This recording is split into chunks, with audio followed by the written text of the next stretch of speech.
Bullet points के बाद अब बात करते हैं रियल ट्रेंड्स की।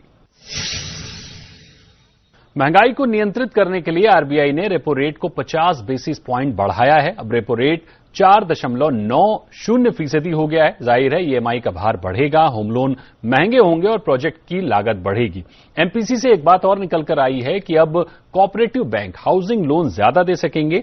पहले के मुकाबले लिमिट को 100% बढ़ा दिया गया है, यानी इंडिविजुअल्स और हाउसिंग प्रोजेक्ट को कर्ज मिलना और ज्यादा आसान हो जाएगा।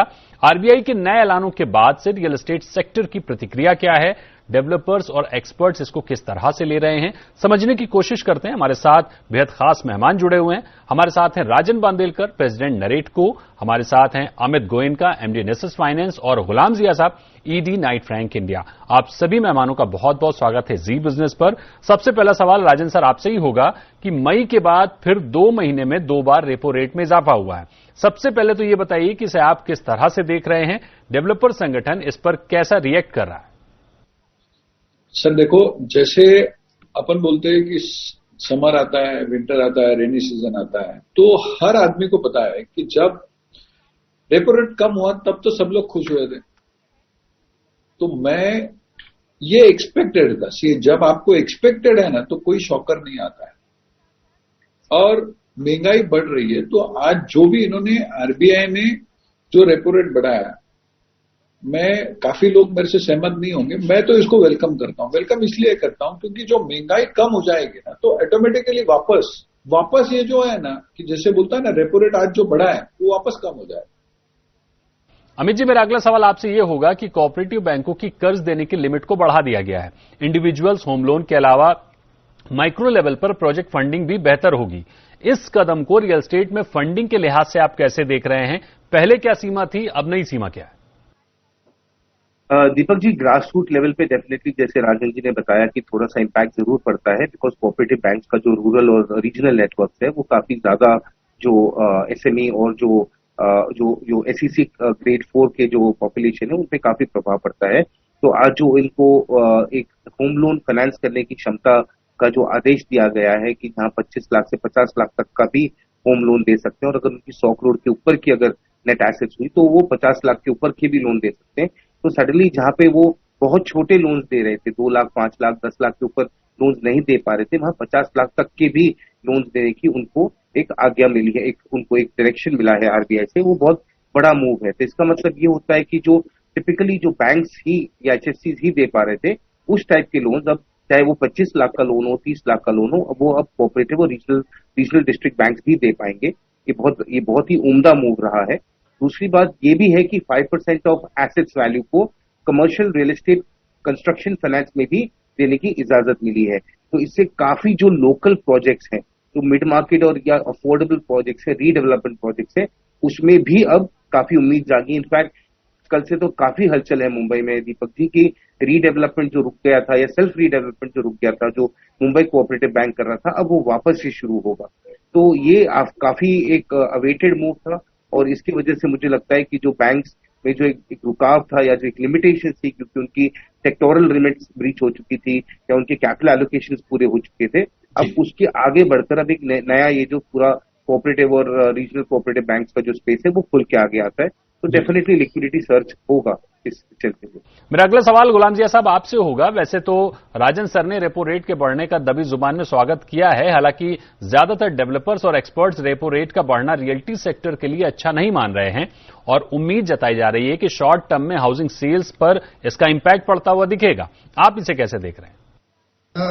हमारा एनालिसिस ये कहता है कि ये जो इस समय तक जितने भी हमने इंक्रीज देखे हैं, बढ़ाव देखा है होम लोन में, इन सबको एनालिस करने के बाद हमारा ये अंदाजा है कि ये तकरीबन 5 से 8% के दरमियान ओवरऑल आपकी एक्विजिशन कॉस्ट बढ़ेगी। खरीदार जो समझ लें पहले 1 करोड़ के आसपास खर्च कर रहे थे, अब उन्हें 1 करोड़ 5 से 1 करोड़ 8 लाख के दरमियान खर्च करना होगा। ये इंक्रीज, ये इम्पैक्ट है जो कुछ अब तक हुआ है उसका।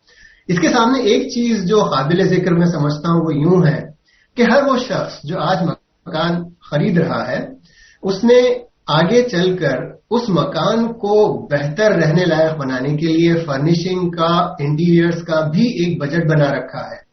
और अंदाजन वो 5 से 8%, 5 से 10% दरअसल इंटीरियर्स वगैरह के लिए उठा रखते हैं लोग।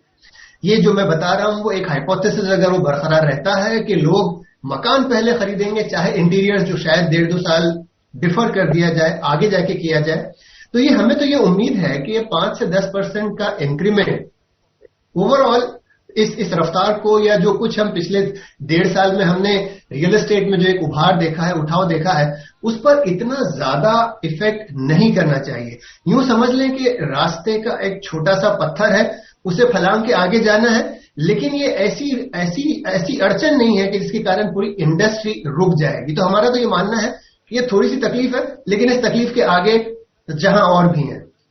राजन सर, अगला सवाल मेरा ये होगा कि ये तो बेहतर हुआ कि कोऑपरेटिव बैंक्स की कर्ज देने की लिमिट बढ़ गई है, लेकिन हाउसिंग प्रोजेक्ट को कमर्शियल लोन देने में कोऑपरेटिव बैंक्स कितना इंटरेस्ट दिखाएंगे, ये एक बड़ा सवाल है, क्योंकि डेवलपर्स की शिकायत रही है कि बैंक्स या फिर एनबीएफसीज हाउसिंग प्रोजेक्ट को लोन देने से कतरा रहे हैं, बच रहे हैं, बजाय इसके वो ज्यादा सेफ लोन के विकल्प को देख रहे हैं।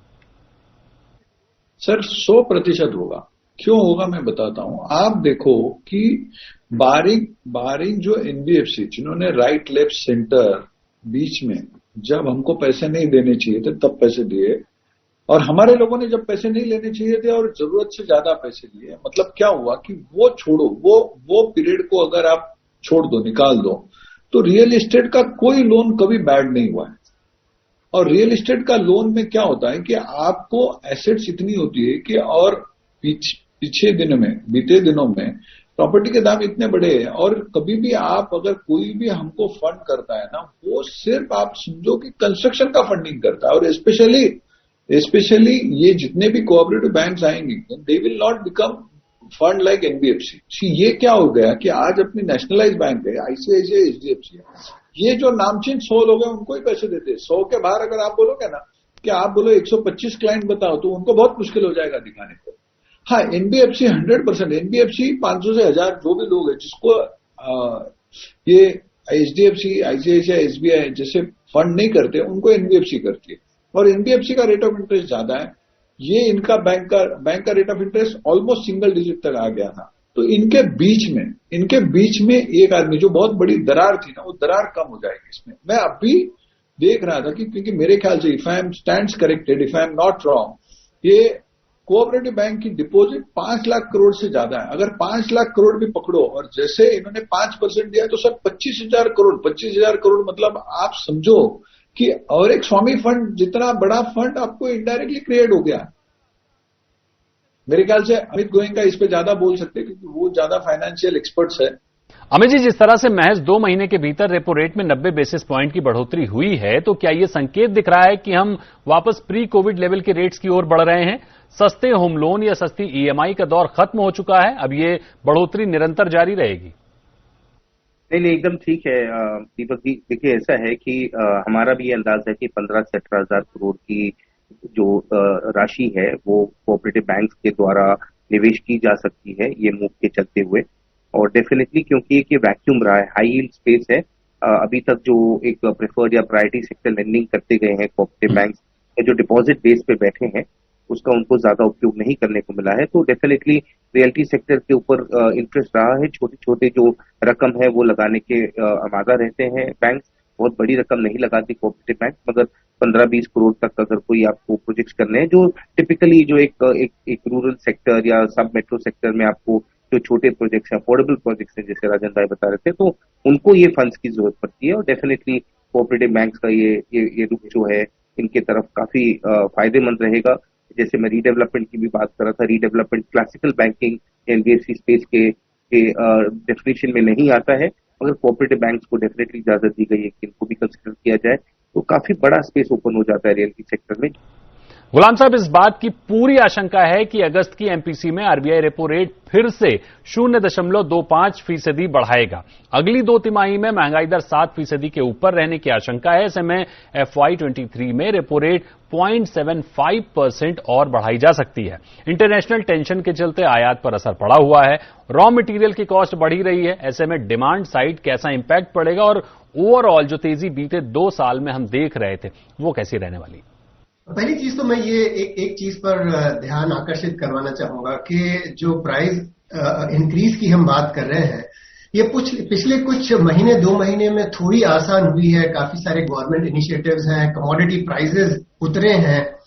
अगर मैं पिछले 2-3 दिन की बात इग्नोर करूं तो उससे पहले इवन एनर्जी प्राइस, पेट्रोल के प्राइसेस में भी, दामों में भी कमी आई थी। तो ओवरऑल जो आज से 2-2.5 महीने 3 महीने पहले डेवलपर्स लॉबी की तरफ से बहुत बड़ी हाहाकार थी कि कंस्ट्रक्शन कॉस्ट बहुत बड़ा है, ये पिछले कुछ दिनों में इसमें नरमी डेफिनेटली आई है। यहां तक कि शायद पिछले कुछ दिनों में इनफैक्ट ये कुछ डेवलपर्स की तरफ से ऐसी स्कीम्स भी लॉन्च हुई हैं कि अगले चंद महीनों तक जितना भी इंक्रीमेंट होगा इंटरेस्ट रेट में, वो डेवलपर अब्सॉर्ब करेगा। इसका मतलब ये है कि कहीं ना कहीं कुशन तो डेफिनेटली था और उस कुशन को इस्तेमाल किया जा रहा है।